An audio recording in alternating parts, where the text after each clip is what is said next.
Hey, we're ready to get started. So welcome to the 18th Annual Unity Dinner. We're going to start off with the Indian National Anthem. Please rise.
And now to sing the American National Anthem, please welcome Mission San Jose students in the Syncopasians group. The Syncopasians include Amy Chen, Crystal Mao, Jesse Chen, Max Chow, Anita Sun, and Jessica Yang. Please welcome them.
Before you sit down, I'm sorry to interrupt, but could you please stand again just for 2 seconds? Please stand to observe a moment of silence for the victims of terrorism worldwide. As many of you know, we started this program, Unity Dinner, after the World Trade Center attack. And unfortunately, terrorism is still with us, and it's still killing people all over the world. So just to honor those, in memory of those who gave their lives as victims of terrorism, please observe a moment of silence. Thank you.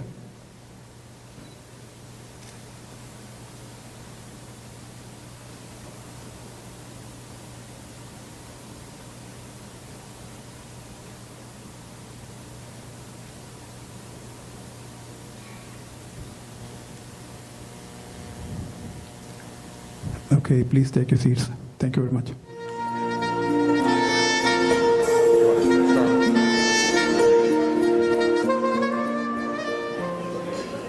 Welcome, everybody, to the Unity Dinner. I want to welcome everybody to this annual Unity Dinner. I want to thank you all for taking time from your busy lives and busy schedules to join me tonight in celebrating unity and diversity. There are certainly many other places you could be, but instead you chose to sacrifice time and treasure to be here for this noble cause. As many of you know, the Unity Dinner arose from the ashes of tragedy on September 11th, 2001, intent to bring people together when they were otherwise being torn apart, to use love and hope to unite them when circumstance and anger conspired to divide them, to use an attack not as a reason for fear and hate, but as an improbable nidus for dialogue and for understanding. In the 18 Unity Dinners since that tragedy, the last 5 of which I've had the honor of participating in, I'd respectfully submit to you that we've never needed unity more than we do today. There's so much more that unites us than divides us, and yet where society continues to fall into that visceral trap of divisive thought and divisive speech, and even divisive action.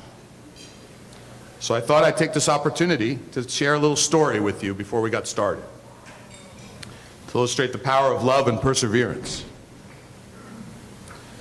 1967, Cairo, Egypt, and a young engineering student had just completed his studies and is on his way to Alexandria for vacation. On the bus ride, he meets and falls in love with a young medical student.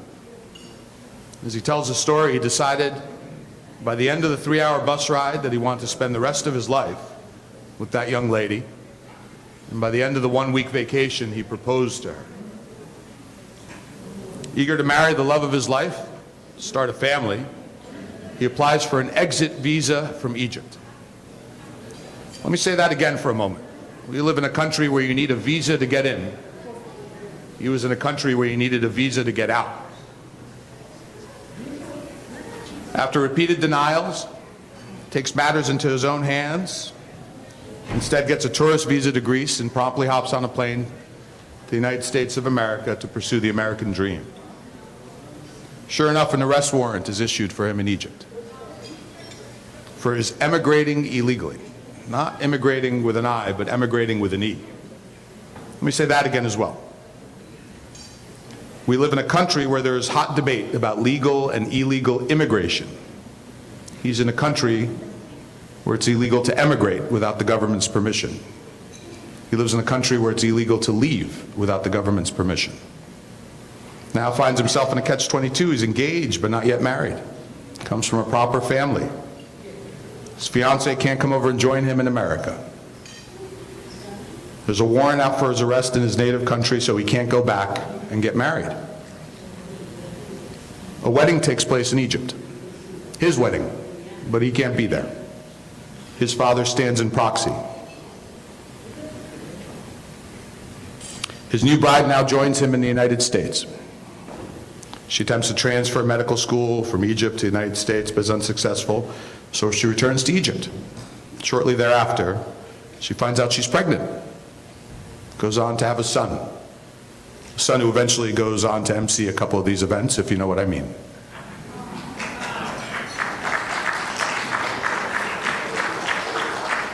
Our young engineer who could not attend his own wedding now cannot attend the birth of his first child. A short time later, having completed medical school, mother brings her son to join her husband for good, stateside. Shortly thereafter, our young engineer gets a call that his father had passed away. And once again, he can't go back to Egypt. Our young engineer would not be able to attend his own wedding, who had not been able to attend the birth of his first child, now cannot attend the funeral of his father. With a tear in his eye, that young engineer takes pen to paper and sends a personal correspondence to the president of Egypt, Anwar Sadat. To his wonder and amazement, the president of 80 million people is so moved that he takes the time to write back a full pardon with the presidential seal that allows him and his family to travel unhindered back and forth from Egypt. Justice without compassion is mean. Compassion without justice is foolish. The divisiveness we see in our society often derives from oversimplification. Just as unity and diversity are not mutually exclusive, so too are compassion and justice not mutually exclusive. Just as unity and diversity actually enhance one another, so too do compassion and justice enhance one another. And just as we do not stand a chance of surviving, much less evolving, as a global community without both unity and diversity, so too do we not stand a chance of surviving, much less evolving, as a global community without both compassion and justice. Thank you.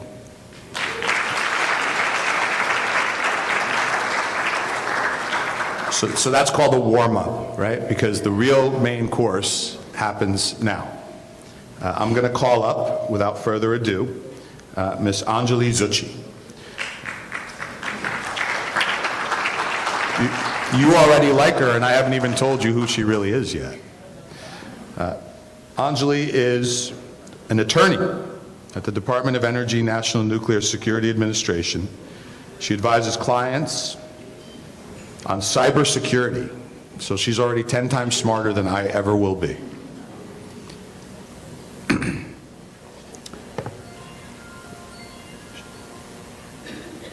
She began her career as a litigator at a large law firm, which means you should stay out of her way if you're in trouble, or seek her help if you're in trouble.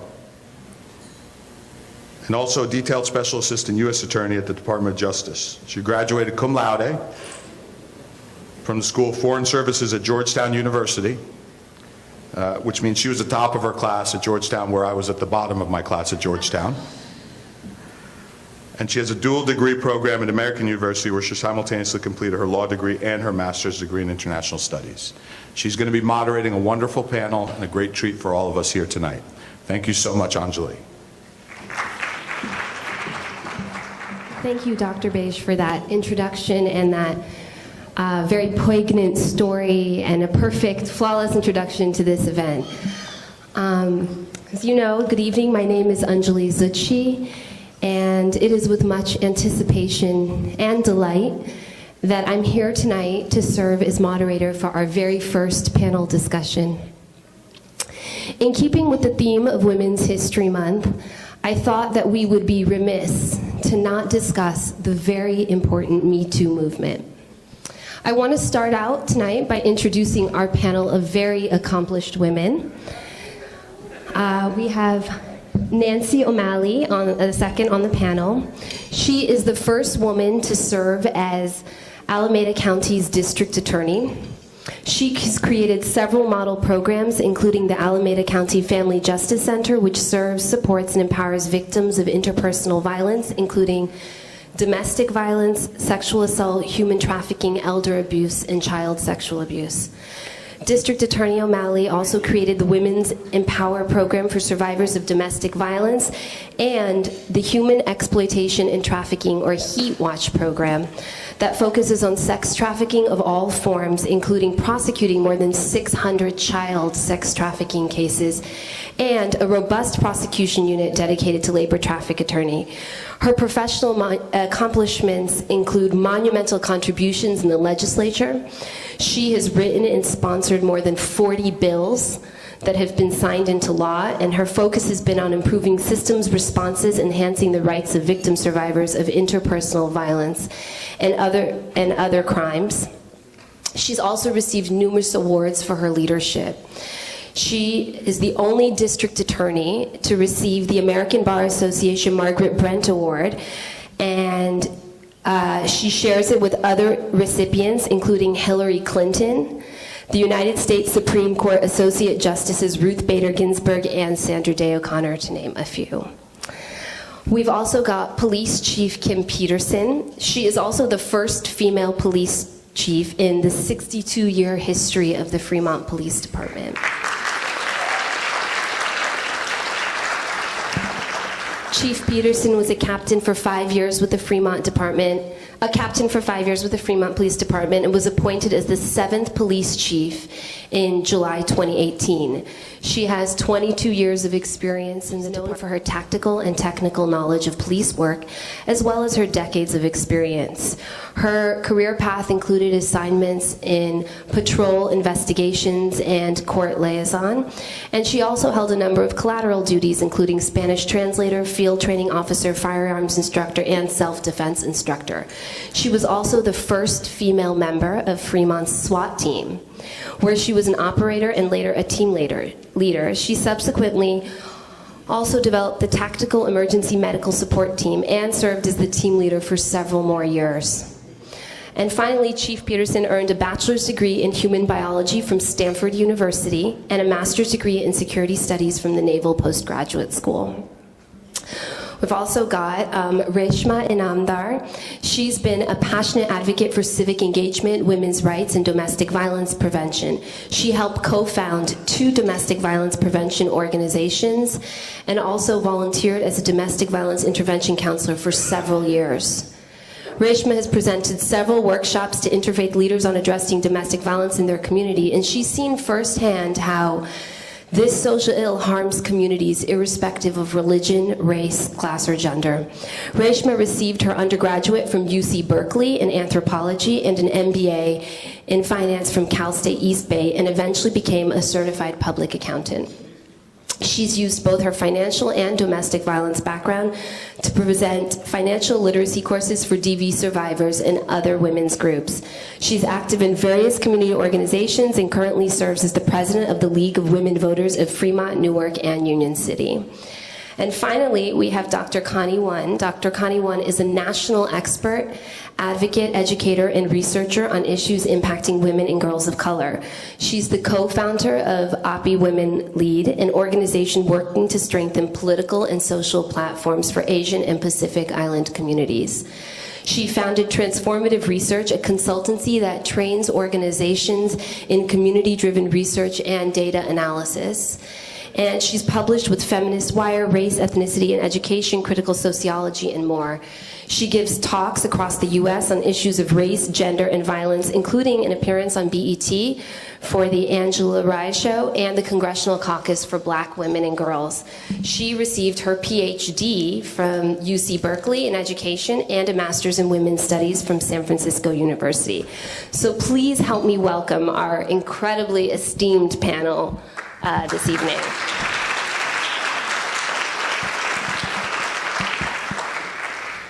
So before we delve into our discussion, I'd like to provide some important parameters and context. The objective of tonight's discussion is to be informative and thought-provoking, but is not to be shaming or blaming anyone. I'd request to refrain from politicizing the issue and to make sure that we focus on the questions being asked. A little bit of background on our topic tonight. The Me Too movement is a movement against sexual harassment and sexual assault.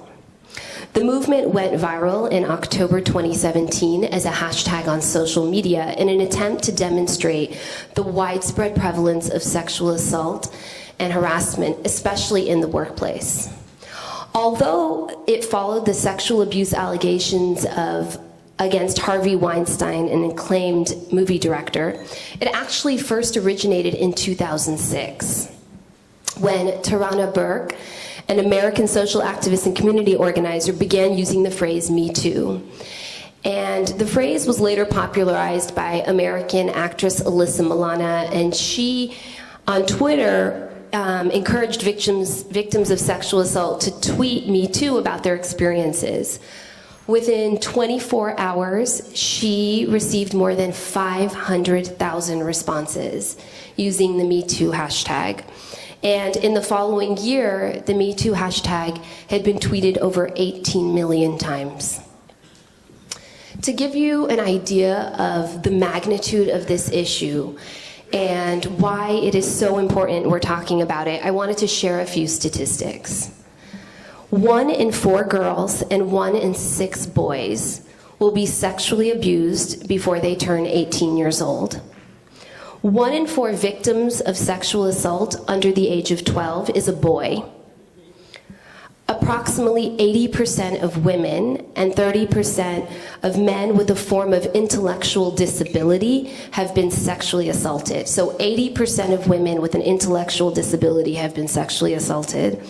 And half of those women have been assaulted more than 10 times. Approximately 60% of black girls will experience sexual abuse by the age of 18. And 1 in 5 black women have been raped in their lifetime. Between 21 to 55% of Asian women report experiencing intimate physical and/or sexual violence in their lifetime.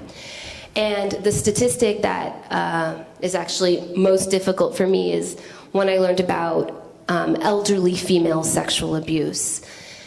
And this often happens even in a nursing home environment. And 81% of elderly women that were sexually abused were perpetrated by the victim's primary caregiver.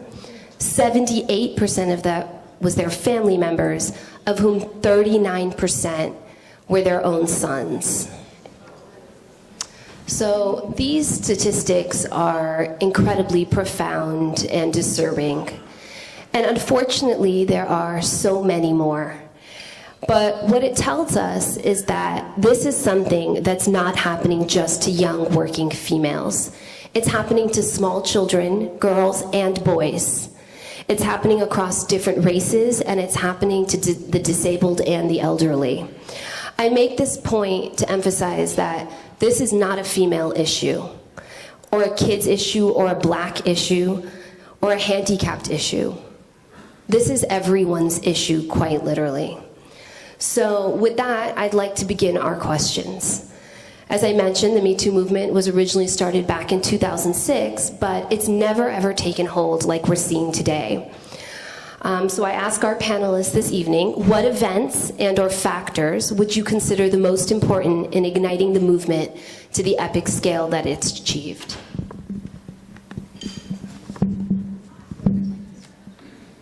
I'll start.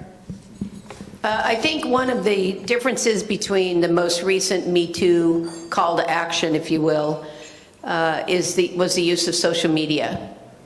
And as you heard earlier, that in the first 24 hours that Alyssa Milano invited people to say Me Too, there were over 500,000 responses and 18 million in the first year. It also involved someone who has notable person in our community, meaning famous in the movies.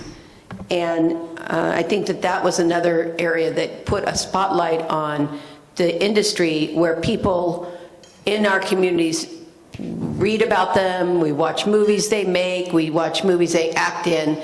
And so the people that were reporting this, at least the initial part, and about the people, were someone whose name was familiar to many. But I think what is also very important is that those that responded were people just like all of us. They were people who are nurses, doctors, police officers, professors, stay-home moms. The response came from so many different types of, and so many people with so many different types of background. And that was also something that was unique more unique to this more recent Me Too call. So first, I just want to say thank you for organizing the panel. I think the introduction was really phenomenal as well, so thank you for that. I do want to echo Nancy's point. I think it is about the use of social media, people who have social influence being the ones to shepherd these issues, and then that coalescing with just regular human beings telling their story. What I think is really important around this question is that there are women who are more who are using a lot of their platforms and their leadership to bring others on board. I think that's a key thing. We're noticing that there are a lot more women in leadership positions, and that's so central and so critical because it's their voices that are helping to raise awareness around issues that have otherwise been silenced. And it's also their frameworks that are helping to bring these things to light.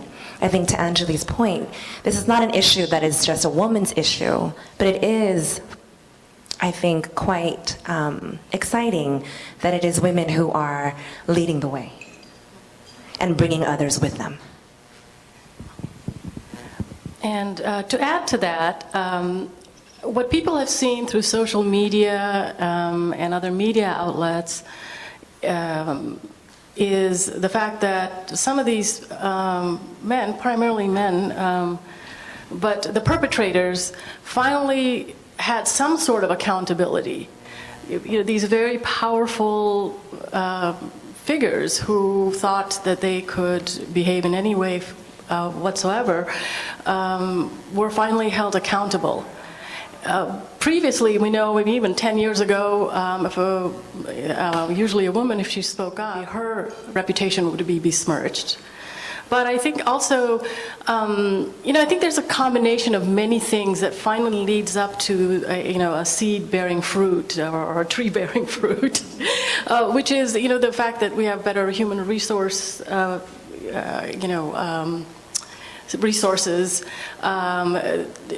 corporation individuals have been held accountable.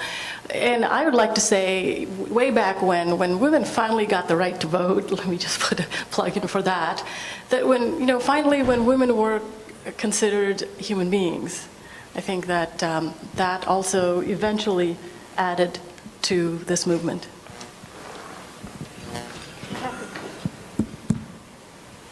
Can you hear me? I have to wonder too if it's this tipping point is a little bit of a sign of the backlash against just this wave that has been crescendoing through the years, and eventually it reaches that tipping point. And let's face it, there's strength in numbers. When it all of a sudden, just like Nancy said, people are seeing other people just like us stepping forward and exposing that bit of vulnerability. There's some empowerment in one. Stepping out there as a survivor, and also simply supporting one another in that. So I think that it's just reached a tipping point, and the time was right.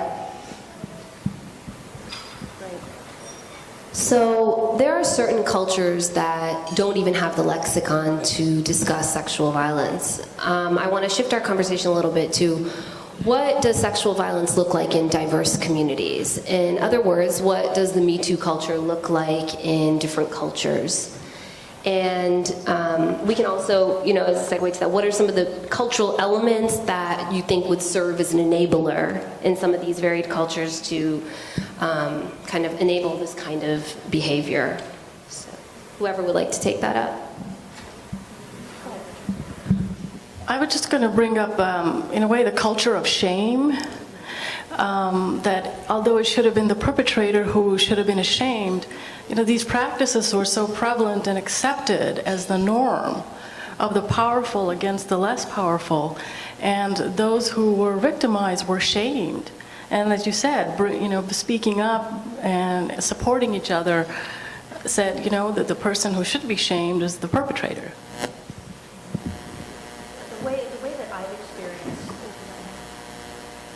The way that I've experienced sexual violence in different cultures is really through just being a young police officer and being a young investigator and going into these homes or seeing this type of violence. And the way that I saw it in our culture, oftentimes a common experience that I saw was people bringing typically wives, and I know that sexual violence certainly happens against men, but the most common thing that I would see is men bringing their wives from different areas of the world. Oftentimes they didn't have, they couldn't speak English many times.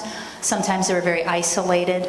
They didn't necessarily have connections in the society and were really totally powerless to do anything.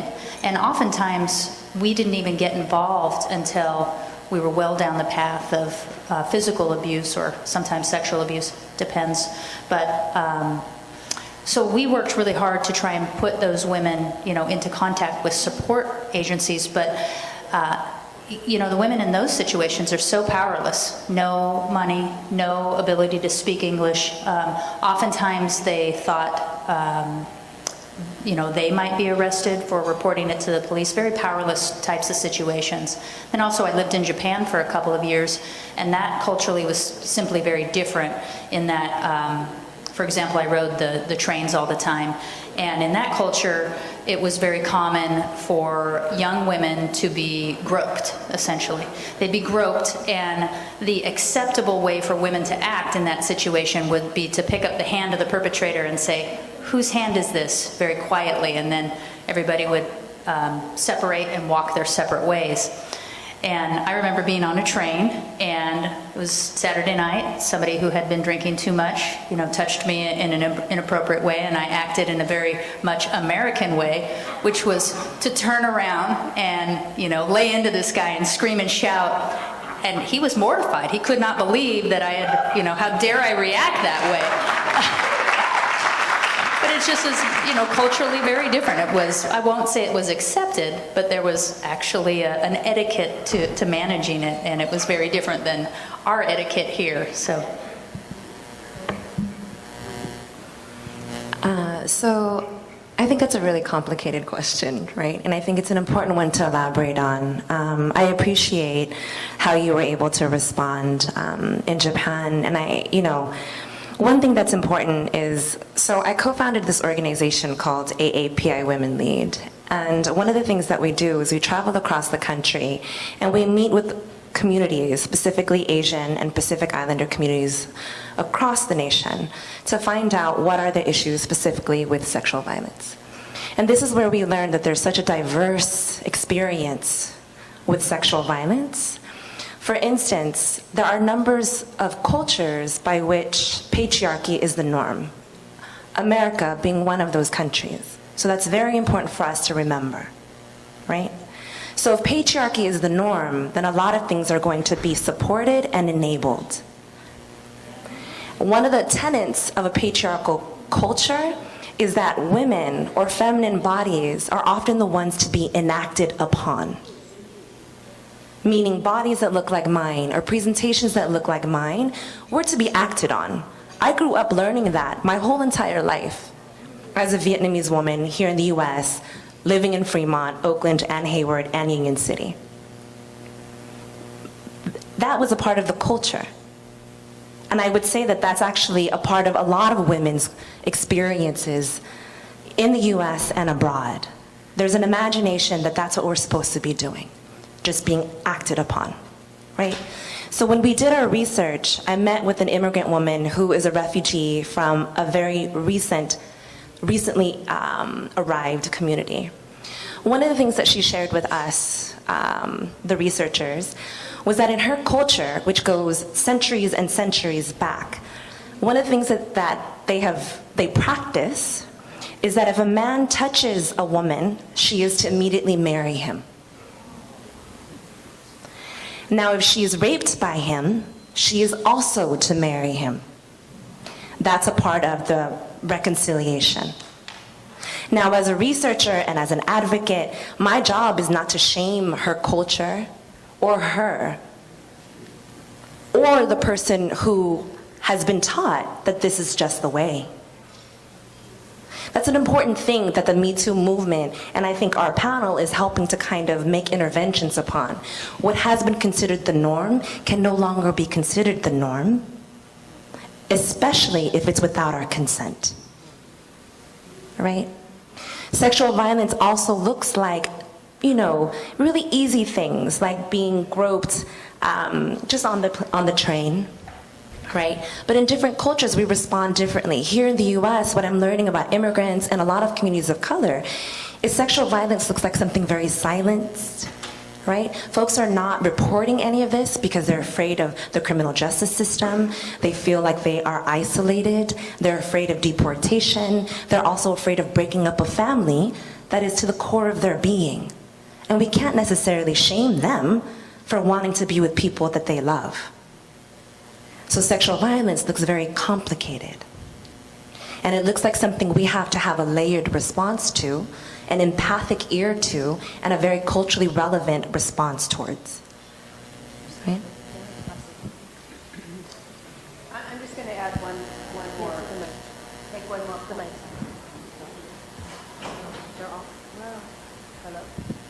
Thanks. I just want to make one more point and just echo what my colleagues here have said, and that is that in some cultures, the behavior of abuse or assault becomes normalized. And part of it is, part of our message in our work is to educate people about what is acceptable and what is not. And just to finish up this panel, what we want people to know, whether it's women or girls, boys or men, is that abuse, sexual abuse, domestic violence is never okay, and it's not normal. And so that's something that we do. We spend a lot of time working with different communities and different cultures to let them know. It's not just that here in America we have laws, it's that that behavior that we just heard about is just never okay.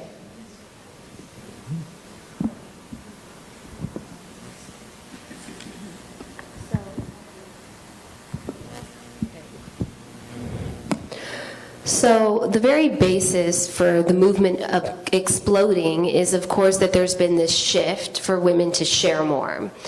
And one of the most notable examples of this is when, in September 2018, Christine Blasey Ford, an American professor of psychology at Palo Alto University and a research psychologist at the Stanford School of Medicine, publicly alleged that the then U.S. Supreme Court nominee Brett Kavanaugh had sexually assaulted her in Bethesda, Maryland when they were teenagers. She testified about her allegations during a Senate Judiciary Committee hearing, and after a very long and exhaustive hearing, Kavanaugh was successfully confirmed and now sits on our Supreme Court.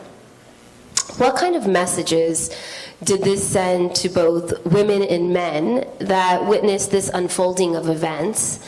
And also, how do people view survivors, and how do these cases exemplify what happens to survivors if they come forward? Do you think that Christine Blasey Ford served as an inspiration to women to stand up against this kind of behavior, or did it re-emphasize the belief that the victim's voice just doesn't matter?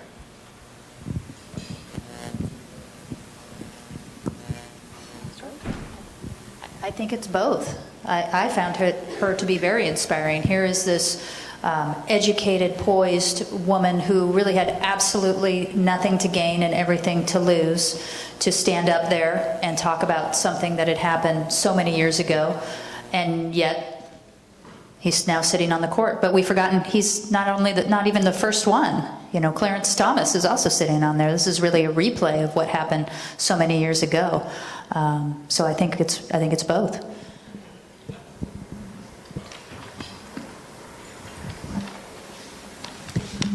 I think it also was a demonstration of, just a demonstration of society where the men were aggressive, even though they were putting on a nice face, they were aggressive against her and demonstrated that they didn't believe her. And the women believed her and demonstrated that they did believe her. And if we work, those of us that work in this field know that, first of all, many, many, many times, I'll use women as the example because that's the majority, won't say anything at the time, but it doesn't mean they don't remember what happened. And one thing that Dr. Blasey Ford taught us was about trauma in the brain and what happens to the brain function when trauma occurs. So I think for many of the women that were watching, they felt defeated. Like, here this woman put herself out there and exposed her whole life to do what she felt was the right thing, and she got pushed down and essentially not believed by more than half of those who were listening. But for other women, they felt, and I've heard this from many, that they felt very inspired by the courage of Dr. Blasey Ford, of being willing to come forward and do what she felt was the right thing for the right reasons, with no political agenda, just wanting to make her statement and her contribution to the good of this country. And that strength in numbers, that inspiration of others, has led to more people coming forward and talking about their own experiences. I think I just want to say that, kind of echo that point around the courage, right? Professor Ford, Blasey Ford, had nothing to, like, no real stake in coming out, right? And I personally am a survivor. It is really painful to tell your story. Absolutely painful, because you're constantly thinking someone is going to not accuse me, they're going to draw up my history, they're going to say, what were you wearing, what were you doing? So essentially what she experienced for the public is what day-to-day survivors grapple with all the time. And if we actually find the courage to speak, courage does not feel triumphant. Let me tell you that. It doesn't feel like a cape. It doesn't feel like a superhero. It doesn't feel like a lasso, right? It feels like you're trembling inside when you speak. But what she did was she continued to speak. And she showed the world that she was going to continue. And I don't think she really believed she was going to win. Those of us who do this work and those of us who speak, we do it. We do it even if we believe we may not win. Because it's not for, at the very least, we're chiseling away at power. And we're not allowing, I guess, the structures to silence us any longer. And that is a win. And then I think what she also, and even us, our panelists, I'm looking at you all out here, I'm trying to read your faces, I'm building up the courage to speak to you, and I'm hoping that it invokes courage in you. To speak, to fight back, to support. So I think it was courageous.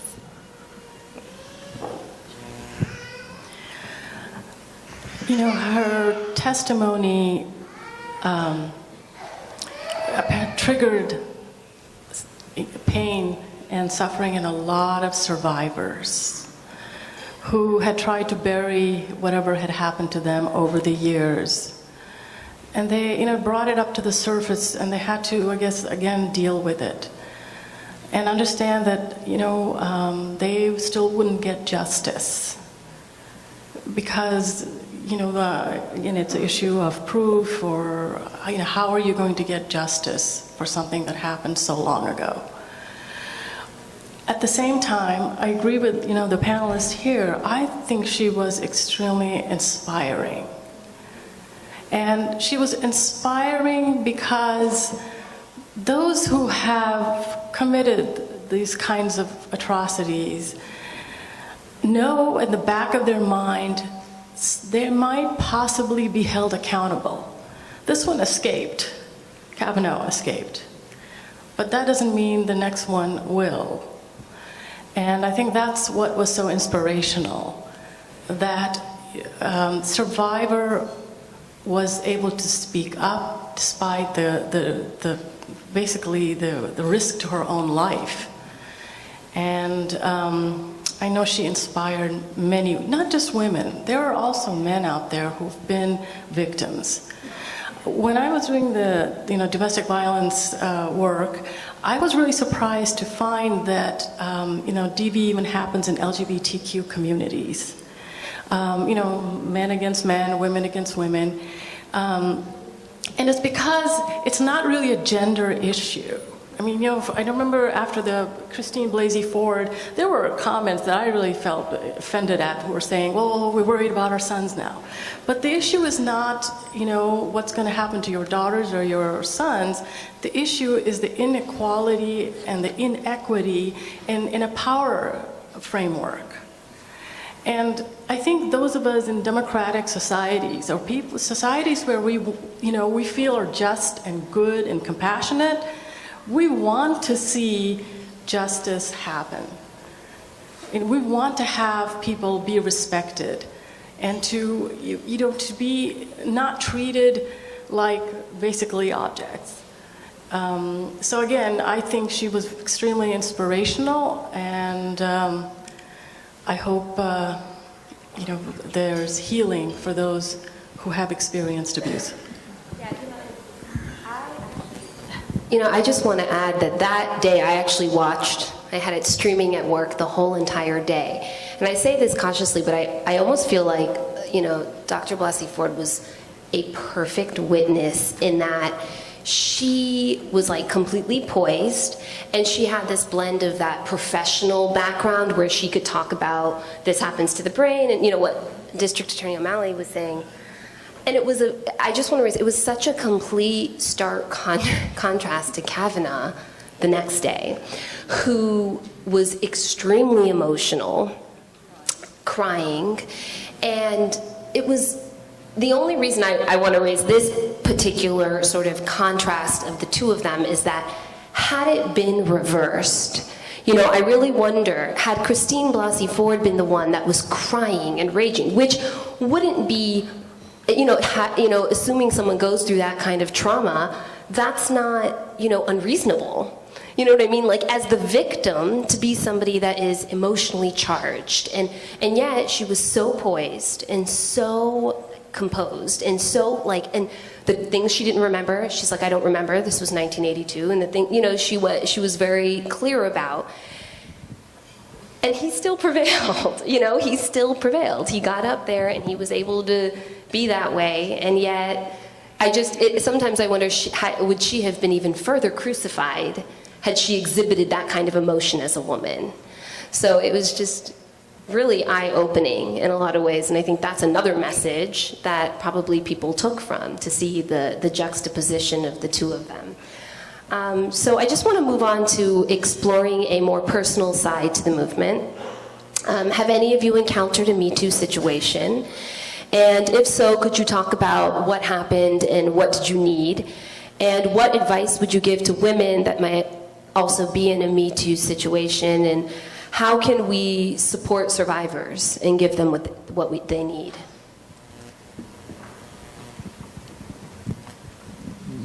When I was in law school, I was a law clerk for the Department of Justice, and there was another woman. We were the two law clerks. And the head of the division, of the entire division, we were at some office party, and he got drunk and really, not only did he sexually harass us, but he almost assaulted us.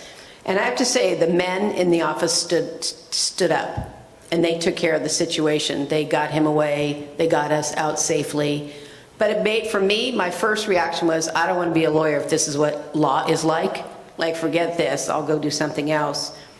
But then when I took stock of myself, am I going to lose my dream because some idiot didn't know how to behave properly? Or some idiot needs, gender bias training or something.